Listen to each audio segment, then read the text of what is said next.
Zavod PIP izvaja projekt Evropa na našem pragu. V preteklem tednu so izvedli 3 razprave s strokovnjaki iz različnih področij. Govorili smo tako o zelenem prehodu, pomembni temi, okoljski temi, obvladovanju podnebnih sprememb in tako dalje.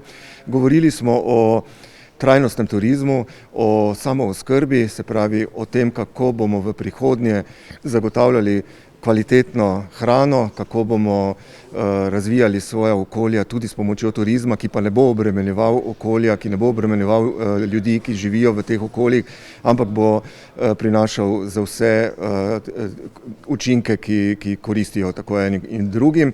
Zadnja razprava, ki je potekala v Hramu kulture Arnolda Tovornika, je bila namenjena digitalizaciji. Ta močno spreminja naša življenja. Z evropskim poslancem so razpravljali o pasteh in priložnostih. Internet spremenil svet, da so digitalne platforme spremenile svet in ga zelo spreminjajo tudi v teh našem načinu obnašanja. Bogovič je povedal, kakšni so cilji za prihodnost. Zagotovo je potrebno vzpostaviti kvalitetno širokopasovno omrežje, se pravi, da imamo dostop do signalov, od tu naprej splošno izobraževanje, tako tistih, ki bodo programerji in se bodo, na univerzitetni stopnji s tem ukvarjali, kot tisti, ki smo uporabniki teh storitev, kot do starejših, da imajo enostavno te povezave. Tako je ta drugi del, ki je zelo pomemben. V tretjem delu pa je enostavno spoznanje, da je to horizontalna zadeva in sega v vse pore našega življenja in da se bomo morali s tem ukvarjati, bodisi smo v kmetijstvu, v energetiki,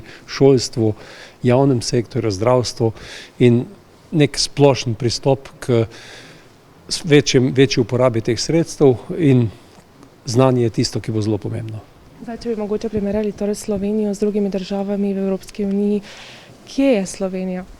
Po teh kazalcih, ki se običajno poskušajo iz različnih aspektov osvetliti posamezno področje, se Slovenija nahaja nekje v povprečju v okviru Evropske unije. V zadnjem letu, tudi odkar imamo ministra za digitalizacijo, je zaznan napredek za 3 mesta. Mislim, da smo se po tej lestvici dvigli in prišli v to prvo polovico.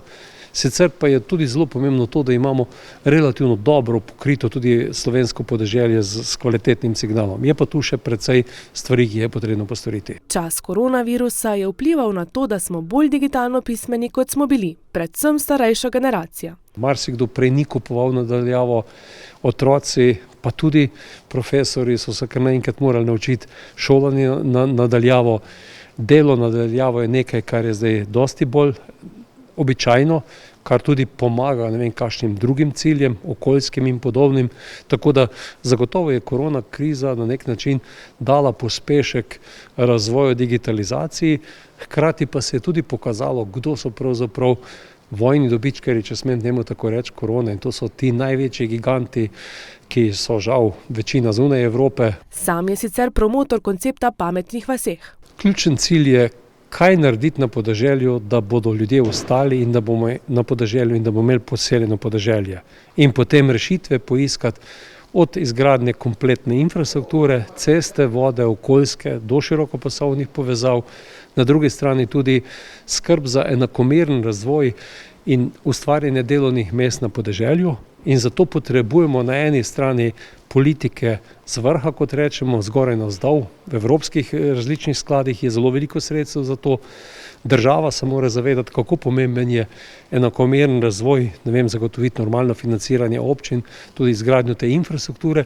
Predvsem pa je pomembno to, kar smo tudi danes tukaj počeli, da se ljudje seznanijo in da pridejo z rešitvami, potrebami, ki jih potem tudi v teh procesih tudi s pomočjo digitalizacije rešujemo. Poudari, da je pomembno, da bo življenje na podeželju postalo privilegij. Naslednje desetletje bo desetletje velikih sprememb. Okoljska kriza zahteva, ukinitev ali pa bistveno zmanjšanje rabe fosilnih goriv, spremembe na energetskem sektorju, spremembe v prevozu. Mislim, da bomo imeli precej več stanovanj tudi poizoliranih na nek način, da bo raba te energije manjše. Se pravi, tu bo ena od velikih sprememb v tem desetletju.